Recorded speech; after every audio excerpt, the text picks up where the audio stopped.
Imagine this. It's 2015. We have smartphones in our hands. We're launching rockets into space.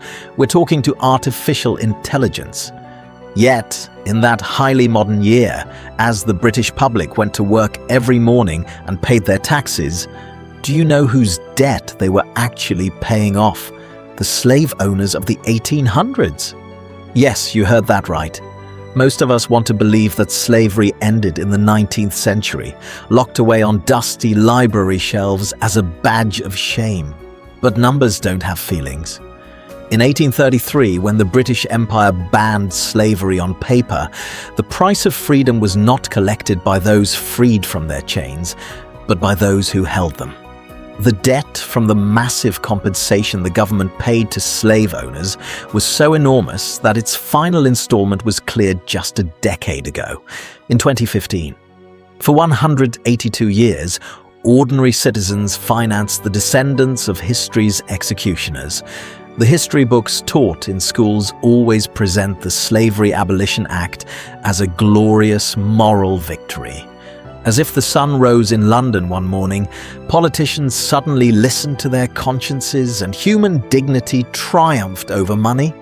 But behind the heavy wooden doors of Parliament, the language spoken was not one of mercy, but of cold mathematics. To legally free 800,000 enslaved people across the empire, the British government agreed to pay property owners a staggering £20 million. That figure might sound like an ordinary government contract today, but back then, this money equated to a full 40% of Britain's annual gross domestic product. Imagine a government today handing over nearly half its national budget to a handful of the ultra-rich. It was the largest financial bailout in history. But where did the Treasury suddenly find such massive funds? This is exactly where the story steps out of the history books and turns into a thriller in the labyrinths of modern finance. The state's coffers were completely empty. To finance this mind-boggling operation, the government borrowed from the financial giants of the era, the Rothschild and Montefiore families. But this wasn't like a standard bank loan you take out today and pay off in 5 years. To find this money, the government used infinite maturity government bonds called consolidated annuities. A justified question probably just popped into your mind. An infinite maturity bond? How can a debt be designed to never end? It can. And that is exactly the dark magic of finance, because massive empires need immediate cash, and wealthy investors need a guaranteed income that will last for generations. You give the government a massive principal sum, and the government never promises to pay that principal back.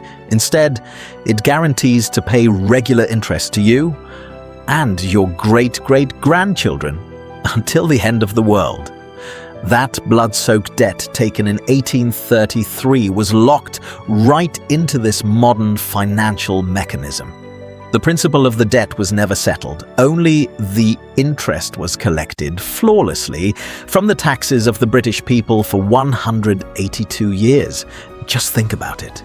2 world wars erupted, empires collapsed, the Industrial Revolution ended, the digital age began, humanity set foot on the moon, and throughout all this unimaginable time, the elites holding those bonds were paid the interest on slavery compensation.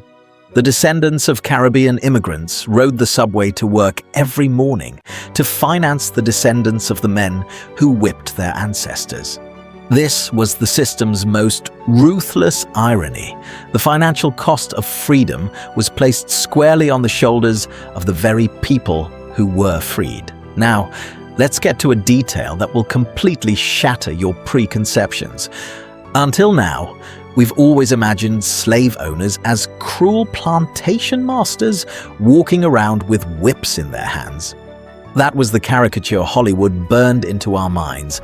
But when the payment records of 1833 were examined, the truth of who actually received this £20 million finally came to light.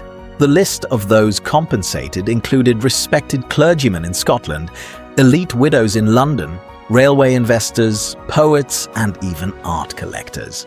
Slavery wasn't just the business of a few brutal men. It had infiltrated the daily investment portfolios of the British middle and upper classes as a normalized institution. A highly moral clergyman sipping tea by his fireplace was the legal owner of 4 human beings working in a field in Jamaica, and he proudly collected his money from the state. This £20 million didn't just vanish into thin air. It became the seed capital for building a new, modern world. Britain's famous railway networks, the giant banks run by men in suits, global insurance companies, prestigious universities, and those magnificent art galleries were all built on the solid foundations of this blood money. In the mortar of the historic buildings you admire and photograph on the streets of London today lies the invisible sweat and blood drained from the sugarcane fields. So, what happened to make this massive secret suddenly explode in 2015? The system actually fell victim to its own arrogance. In 2015, when global interest rates hit historic lows, the British government executed a financial maneuver.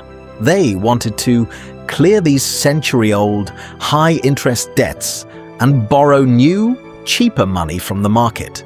In one sweeping move, the Treasury paid off and liquidated those infamous slavery bonds from 1833. Right at that moment, an unfortunate tweet was posted from the Treasury's official social media account, a tweet that makes your blood run cold even today. Millions of you helped end the slave trade through your taxes. The Treasury, bursting with national pride, was essentially telling its citizens, "Congratulations, you finally paid off the debt of slavery." The message sparked massive outrage and was hastily deleted. But the genie was out of the bottle. Millions of people learned what they had been financing for centuries on an ordinary Tuesday morning through a message on their phones. History is not a dusty fairy tale left in the past. It continues to breathe in the money coming out of your pocket today, in the deductions from your bank account, and in the architecture of the streets you walk. Justice sometimes works so twistedly that while the grandson of the victim pays the century-old debt to the grandson of the oppressor with his own labor, the system proudly calls it freedom.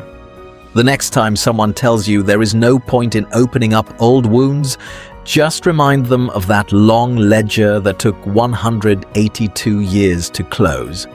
See you in the dark margins of another story, in the yet unpaid accounts of history. Until next time,